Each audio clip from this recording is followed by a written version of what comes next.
Hey guys, and welcome back to Battlefront Updates. A couple of days ago I finished the Battlefront II Inferno Squad novel, and in this video I wanted to give you guys my review of it and how it was as my first Star Wars book that I read, because yes, I haven't read any Star Wars books before, and I'm sure there's a lot of you in the same situation as me who's either haven't read a single book yet, or this might be your first book. So I wanted to give you my opinion both on the book as a book in general, but also as a first Star Wars book. Will I be reading any more Star Wars books?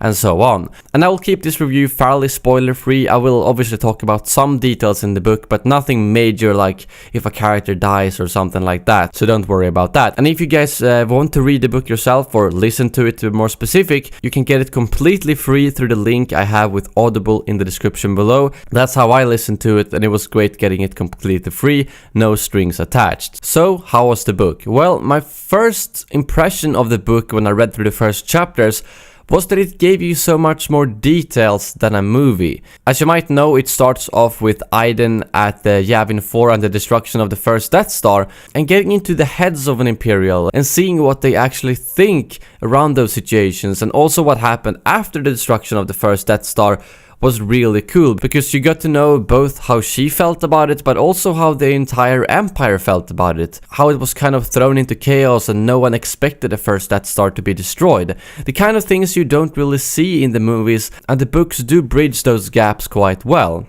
And it really did give me a more human look at the Empire and the people in it, although it did vary quite a lot from how harsh some people like Iden's dad are compared to people like Iden or Del, who were a little bit nicer, I guess you could say, although they were still Imperials. The book wasn't too heavy on references to the movies and the other books, which is pretty good because it meant that it could stand alone as its own book. Of course, there were some references to minor stuff, and of course that it linked to happenings in the movies, such as the destruction of the first Death Star, Saw Gerrera's partisans, and so on. That just made it feel like a bigger universe where you knew where people originated from, but you haven't heard about those specific people before. And I also thought the movie very nicely described the whole moral dilemma about the Empire versus the rebels versus the partisans, who are a bit more extreme than the rebels, and how this torn both sides towards each other. Basically, you could see how Iden and Del was torn during the movie. They didn't like what the partisans did, but sometimes they didn't like what the Empire did either. And especially since they had to live with the partisans for so long to infiltrate them,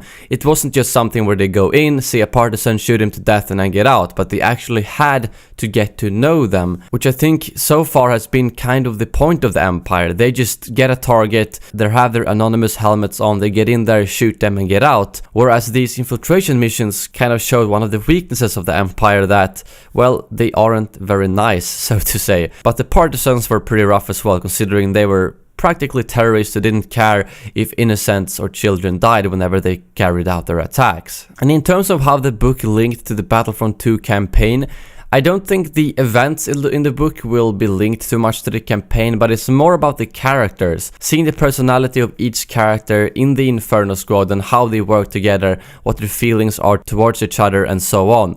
I think those are the things that might be carried over to the campaign, as getting as in detail as the book does with that is probably going to be very hard in a game's campaign. So I would totally recommend you guys to read or listen to this book before the campaign is out, just to give you a little bit more of a backstory. And hopefully there will be some references to what happens in the books in the campaign, just to kind of reward those of us who do in fact read the book. And now I wanted to get into a little bit more of spoiler things that happens in the book that I just wanted to discuss, that I can't without spoiling anything. So if you're planning to read the book, I would recommend you to click away from this video right now, as I will be talking about some spoilers.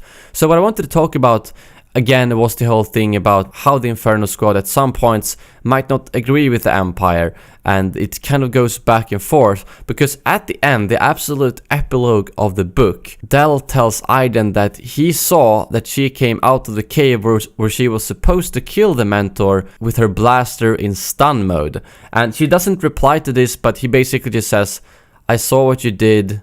And then he kind of verifies that he agreed on that, because he said, yeah, I was looking into ways we could treat Piekau, which was one of the kind of technicians which worked with Del there. So he confirmed that he felt the same way that Iden did. Maybe we didn't need to kill them.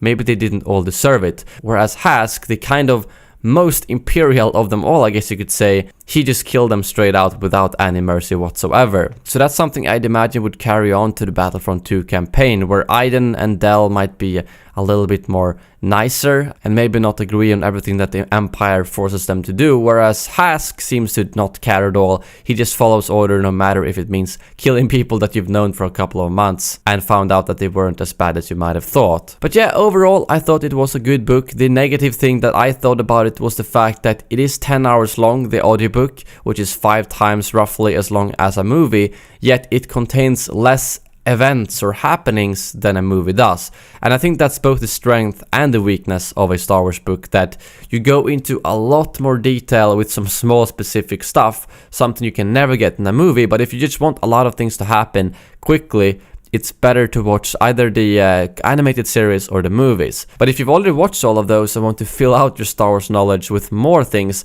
well then the books are the perfect thing for you. And I will probably be reading some more books fairly soon. I'm thinking about buying the Darth Plagueis book and probably some of the new canon books as well, such as Aftermath, Tarkin and some others. But yeah, again, if you're interested in listening to the book yourself, you can find a link in the description below. I would highly recommend it if you're planning to play the Battlefront 2 campaign. Thank you very much for watching, and as always, may the Force be with you.